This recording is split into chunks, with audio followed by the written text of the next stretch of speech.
Today, we're going to dive into a massive 90-year story. It's all about India's economic transformation, a journey from a colonial economy that was built to serve an empire, all the way to a brand new independent nation's grand, and I mean grand, experiment with a planned, self-reliant future. It's a story packed with huge challenges and even bigger ambitions. This slide just perfectly captures the huge shift that kicks off our story. You see, before British rule, India was a manufacturing powerhouse, a workshop for the world, famous for its incredible craftsmanship. But under colonialism, that all changed. It got transformed into a warehouse, with its main job becoming shipping raw materials like cotton and jute back to England to power the Industrial Revolution. Now, to really get why India made the choices it did after 1947, we have to understand the economic mess it was handed at independence. This wasn't a fresh start on a blank slate. It was an economy that had been shaped, and let's be honest, shackled by almost 200 years of colonial policy.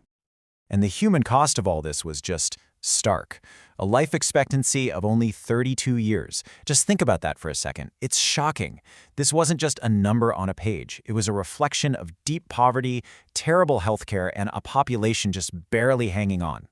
The economy itself was basically at a standstill. A GDP growth rate of less than 2% meant things were barely moving forward. For the average person, that meant life just wasn't getting any better. The whole system was kind of stuck in this low-gear trap. And it wasn't just about the money. Social development was in a terrible state too. A female literacy rate of around 7%. I mean, that tells you everything you need to know about the lack of basic opportunities. This was a massive, massive hurdle the new nation would have to figure out how to overcome. So here's the really crucial part. You might think, okay, but India was exporting more than it was importing. That's a good thing, right? Well, that wealth never stayed in the country. It was systematically siphoned away to pay for Britain's administrative costs, its wars, you name it. This drain of wealth basically starved the Indian economy of the cash it so desperately needed to grow on its own. Okay, so let's jump forward to 1947. A newly independent nation is looking at this grim situation and deciding, no way, we can't just let this continue. They needed a whole new blueprint, a grand experiment to build a modern country, literally from the ground up. And this was the enormous question facing India's first leaders, like Jawaharlal Nehru. I mean, the challenges were just staggering. A stagnant farming sector, almost no industrial base to speak of, and millions of people in extreme poverty. The job ahead of them was nothing short of building a completely new economic reality. So, what was their answer? It was this really unique path, a mixed economy. This wasn't pure capitalism, and it wasn't pure socialism either. It was a practical mix of both. The big idea was for the government to take charge of the really heavy industries, the steel plants, the dams, while still allowing a private sector to exist and do its thing, just with a lot of government oversight. These big ambitions were all laid out in these famous 5-year plans, starting in 1950. And everything revolved around these 4 core goals. They wanted growth, sure, but not just any growth. It had to be modern, it had to be self-reliant so they wouldn't have to depend on other countries, and it had to be equitable, making sure the benefits actually reached the poorest people. All right, so out of all those challenges, one was absolutely number one on the list: agriculture. Because, before you can build a single factory, you've got to be able to feed your people. For India, this was a matter of survival.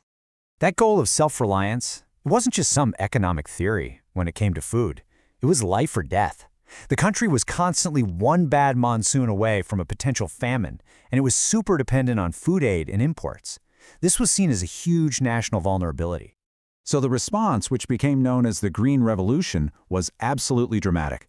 By bringing in high-yield seeds, new fertilizers, and better irrigation, India more than doubled its food production in just 3 decades. Just look at that jump on the chart. From 51 million tons to 130, it's a staggering increase. And this was a monumental success, a huge win. In less than 2 decades after independence, India had basically solved its food problem. Becoming self-sufficient gave the nation the stability it needed to even think about pursuing its other big goals. So, with food security getting sorted, the focus then pivoted to the second massive challenge, building a modern industrial base from basically nothing. You can think of it as trying to create India Incorporated, with the government playing the role of CEO. Back then, India's private sector was pretty small. It just didn't have the kind of money you need to build giant steel plants or massive dams. So, following that socialist-inspired model, the government itself became the main engine for industrialization, creating these huge state-owned companies to build the country's industrial backbone. For the private sector, though, trying to operate in this new world meant dealing with a crazy and often super frustrating maze of bureaucracy. If you wanted to start a business or expand it or even just change the kind of thing you were making, you needed a license from the government. This whole tangled system got a famous nickname, the License Raj. But this system had a really serious dark side. The idea was to make sure growth was planned and fair, but what often happened was just inefficiency and stagnation. It created this weird world where success was less about having a great product and more about knowing the right people in government. Competition was killed off, and the quality of products, well, it often wasn't great. Okay, so let's take a step back. After 40 years of this grand experiment, what's the final verdict? India took this bold, unique path, but did it actually work? Let's check out the scorecard. The legacy is, it's really complex. On the one hand, you have some real major achievements. India built a diverse industrial base where there used to be nothing, it could feed its own people, and it had homegrown industries. But on the other hand, the limitations were pretty severe. The public sector companies were often inefficient, the lack of competition meant shoddy goods, and the private sector was basically in a straitjacket. So, at the end of the day, this era of planning did build a foundation. It created a self-reliant economy. But that came at a huge cost in terms of efficiency and being able to compete on the world stage. And the cracks in this system would eventually lead to a massive financial crisis, forcing a huge, dramatic change in 1991. But that's a story for another time.